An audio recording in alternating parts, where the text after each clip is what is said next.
Welcome to another episode of Girl, Come Sit With Me. Now, I must be honest, today is not one of those days where I'm coming to you all polished and I want you to come to me all put together. And yeah, no, this is not one of those episodes, okay? Come sit down with me, come sit with me. Yeah, no, this is not one of those days. Come sit with me as you are, in your sweats, in your work clothes, as you work out, as you're driving. Come sit with me as you are, because today that's how I'm showing up too. Because this really isn't an episode from the healed version of me. This is an episode from the hurting version of me. The one who is actively, and I mean even in this moment, walking through betrayal. Like the one who got blindsided by somebody I once trusted with parts of my soul that I don't easily give away. And this past week, y'all, I've been off. And I mean off. Girl, come sit with me. Let's talk about love and identity. We've been breaking chains, healing from pain, laughing through storms and dancing in. Granted, of course, I still show up because as a Black woman, that's just what we do. Whether we're off or we're on, we still show up and present ourselves as on.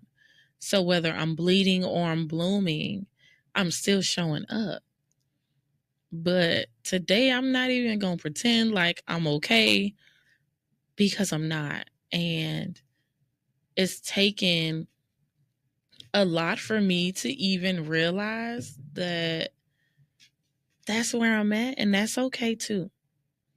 That's okay to not be okay. I'm not trying to necessarily stay here in this, whatever we want to call it. I just literally just struggling. Pause.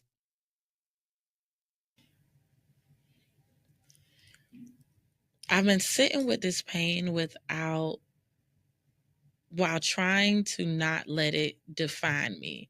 The issue is some stabs are just so deep and some cuts are just so deep that it doesn't necessarily feel like it came from a knife, or maybe it feels like it's coming from multiple knives at once. It's like where I'm at with it right now feels as though one specific person came back to finish the job that they started years ago. And it's not even just betrayal. I feel like sometimes when I feel betrayed, it's easy for me to go back to familiarity, right? And that can look like certain habits, or that I am just absolutely allergic to, or that I've worked so hard in my healing. I've learned these tools in my healing journey. And when I'm in these moments where I am not okay, I have to remember and actively utilize the tools that have guided me through my healing journey thus far. Because just because certain habits feel familiar doesn't necessarily mean that it's safe or that it's good for my mental space. So it's like, I know the rhythm of this pain. And that's the part that's irritating me. But just because I know the familiarity of this pain does not mean that I have to dance to it again. And that's the part where I am currently struggling, because where I'm at right now, I'm hurt. And I need to find other words this episode to say it, but that's just the honest to God truth. I'm just hurt. And I'm realizing that when I'm hurt, I start to look for, or I start to search for people who I used to run to growing up when I was hurt. And two of those main people have transitioned. They passed on, my dad and my best friend. And I don't like the point of hurt where I'm at because I'm searching for them everywhere. It's no other way to put it. I'm searching for them everywhere. And I know they're gone, but when I'm cracked open like this, I swear it's like I can feel them. I can smell them. It's like I'm searching the moon and the stars for them. Like anything for a sign, a hug, anything. And then it makes the pain of what I'm feeling worse because then the betrayal starts to get blended in with my grief. And sometimes when we grieve certain people, it doesn't necessarily go away. We just kind of know how to navigate the space, or at least I'll speak for myself. I just know how to navigate the space of understanding, okay, you're not here in this form. I can still talk to you. I can still keep your memory alive, keep who you are alive, but I can understand and live with people not being here no matter how much I miss them. Except for in moments like this, where the pain just naturally brings me back to them. It feels like when I am crying, or as I like to say, when my eyes are tinkling, it's like I'm a little girl all over again, wandering my room at night, opening windows, hoping heaven might wave back like, yo, I see you struggling down there. Girl, don't worry about it. It's going to be all right. And I know that may be considered one of the weirdest things because I have a beautiful life. I have people who love me. I have my boys, my homegirls, my mom, my granny. Like, I have my family. My granny's passed on, but in my head, she's still here.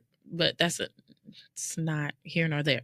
Anywho, I have a strong community and a strong support system. But still, in the midst of my tears, I'm searching for my best friend or I'm searching for my dad. It's like I want my best friend's voice telling me what no one else may know how to say, or being able to see through me and just know exactly what to say to get to me or to help me move on. And when it comes to my dad, it's like I want my dad's laugh, right? Just kind of like wrapping around me like a warm coat I didn't even necessarily knew that I needed, but it would work. His laughter would lift me up every time. And I'm so grateful for those who are able to lift me up. My girl best friend passed, but I still have my boy best friend. I still have my friends. I still have my family. But man, I keep seeing online and when I'm on social media, especially when I'm strolling Instagram, things like that, I see all of these people talking about their journey and how healed they are and how far removed from certain traumas they are, things like that. And I must admit, a lot of my episodes stem from healed places. But I realize we don't necessarily see too many episodes or Instagram reels of people when they're in the moment and going through it. So that's who this episode is for. This is for the individuals going through it right now. This is for people who are feeling like how I'm feeling right now. I don't know. I can't tell y'all if I feel defeated, if I feel broken. But I know I feel hurt. I know I feel betrayed. I know I don't like this feeling. And I don't feel abandoned. And I know I am doing all the things. I know I'm doing all the things. Studying psychology has taught me for Black women, a lot of our diagnoses end up being misdiagnosed or not diagnosed at all because we are naturally able to function no matter what, for the most part. And that's exactly what I'm doing. I'm doing everything. I am functioning. I am handling my business while all feeling hurt. And I know part of this stems from my divorce. And I know part of it stems from having expectations for certain people when there should no longer be expectations for them. And I know that having so many happy memories with someone can make it easier to try to overlook certain things. But it's like when you get hurt to a certain degree, well, I speak for myself. When I get hurt to a certain degree, that's it. That's all it takes. Like, usually I can move on quickly. Okay, this is what's happened. I don't like this. I will move in this type of way. I'll create these boundaries so it does not repeat itself. But this go round, I couldn't even do that. I can't. I'm talking past tense. Man, I'm hurting today. I couldn't do it today. I could not move past it today. And I appreciate my circle reminding me, like, babe, you got this.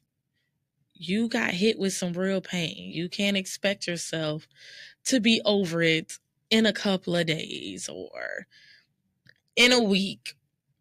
But the way I'm set up, that's usually how I move, which is probably why I'm struggling so hard right now, because I just want the pain to be gone. And I'm not fearful of pain because it's going to happen regardless. We're going to get our feelings hurt. There may be times where we may feel betrayed or whatever. It's just that when you're used to being the person that is healed or the person who is able to help others heal, it's difficult on days like today where I don't have healing to give. I'm trying to find the healing within me to give to myself. All I have is hope. Today, that's all I have. And that just has to be good enough for me. That has to be good enough because that's all I got. Hope. Hoping that these pains and this ache won't last too long. Because I know it's not going to last forever. I always had this thing in my household growing up. If you could, what Tupac say? If you can make it through the night, it's a brighter day. My granny used to always say, just wait for the sun to rise. Just wait for the sun to rise. So I'm hoping that this version of me, this raw and undone version of me, can still, on days like this where I feel depleted, can still remind myself, like, hey, you're worthy of love. Hey, you're worthy of rest. Hey, you're worthy of not having it all together. Sometimes survival is in softness. And sometimes in the softness, deep inside that softness, when you pick through, there's a lot of strength there. It's not about running, it's about resting today. It's not about fixing anything today. It's about allowing myself to feel, however that may look, whatever that may look like for me.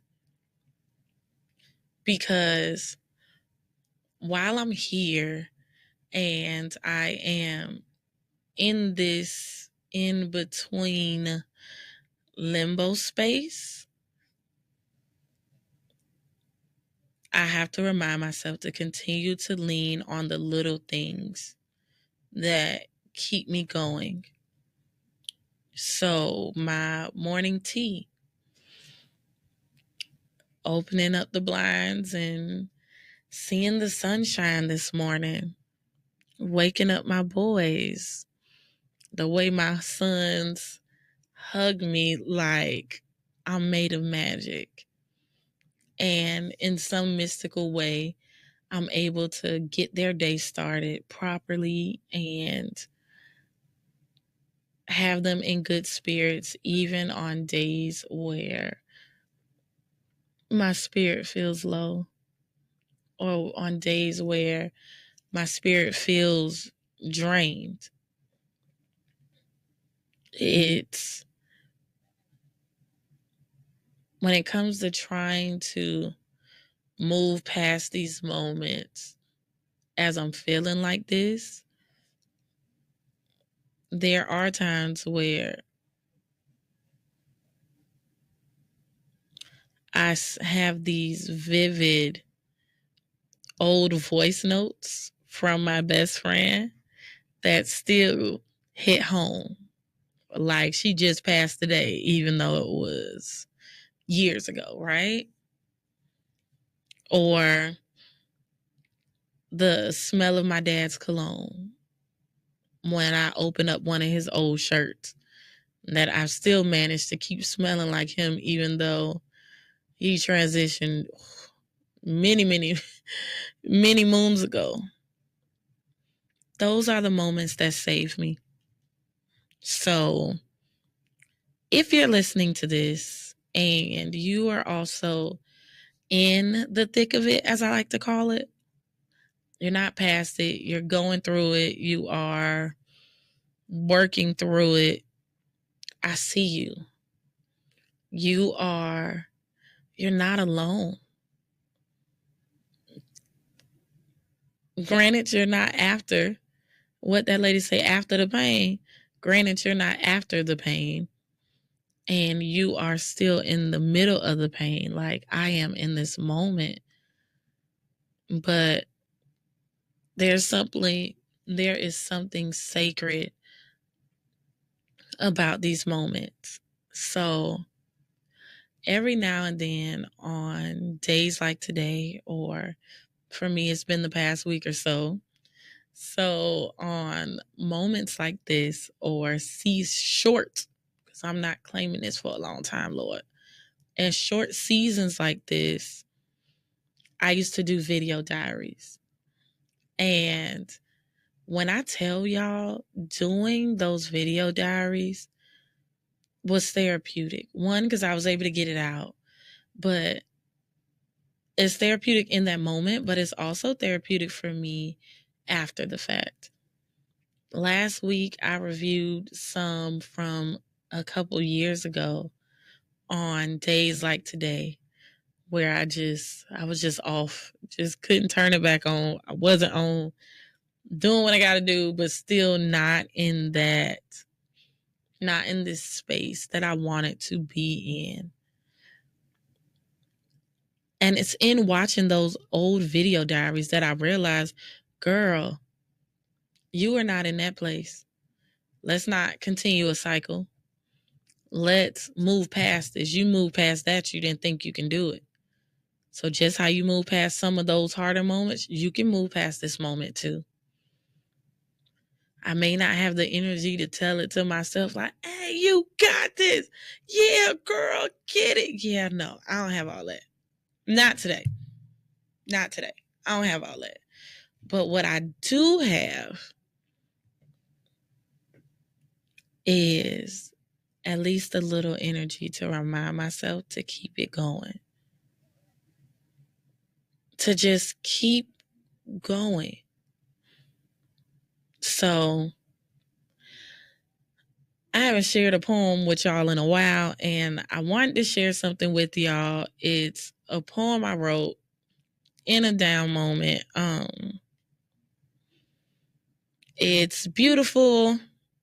It's what happens when you are searching for someone. So really quickly, I wrote this um during a dark day, and yeah, I was searching for a comfort zone that wasn't possible. I'm just gonna read it from my notebook, y'all. Matter of fact, let's do like this. My little no handy dandy notebook. Okay. I wrote it, y'all, and I have not read this, so this is interesting. How they say new drop? Meow, meow, meow, meow, meow, meow, meow. See, got a little energy for y'all today. Okay. I've been searching the moon and the stars for my best friend, even though I know she is 6 feet under a death date of her choosing. I search for her. I tilt my head to the light of a moon who doesn't judge my silence, engulfed by a night who holds me like she used to. The stars don't ask me questions when I search the sky for you. So on nights like this, chest cracked open, tears running dry, I whisper your name to the wind like a secret prayer dressed in Kareem Belly jazz and jasmine. I search for her. And harmony hums of midnight. The starlight smells like she left the room 5 minutes ago, not 4 years ago. Coconut oil, shea butter with a hint of hibiscus. And as I smell her, the air begins to taste like nostalgia, a mixture of her, peppermint, and pain. Have you ever searched for someone? Lighting candles like coordinates, hoping and praying it guides them back to you just for a moment, a hug, hell, a hello.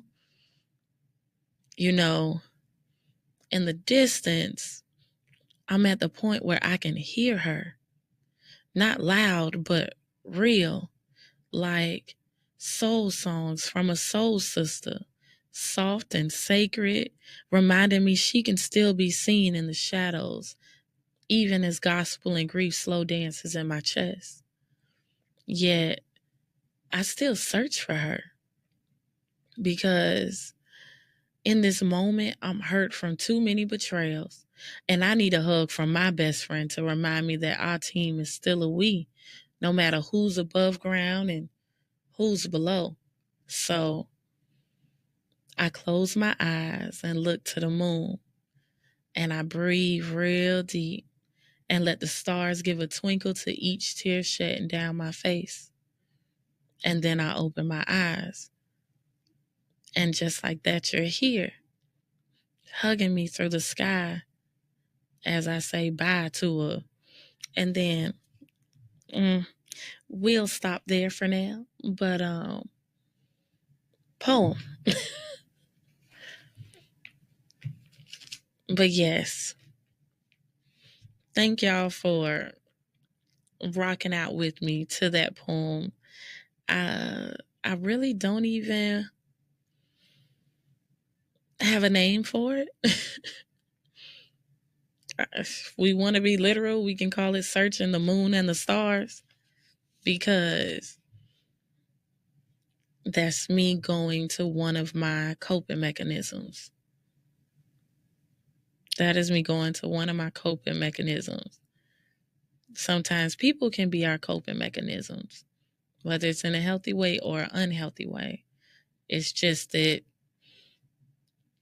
I make a conscious effort to make sure, or at least try my hardest, to have healthy coping mechanisms. And what's healthy for me may not be healthy for others. Sometimes I may have to be in Delulu land, and that's okay for me for sometimes. I know not for others. So we have to continue our journey and keep working through things and figuring out what works for us and what's also in our greater good, especially when we're in these moments and it's so easy to self-destruct.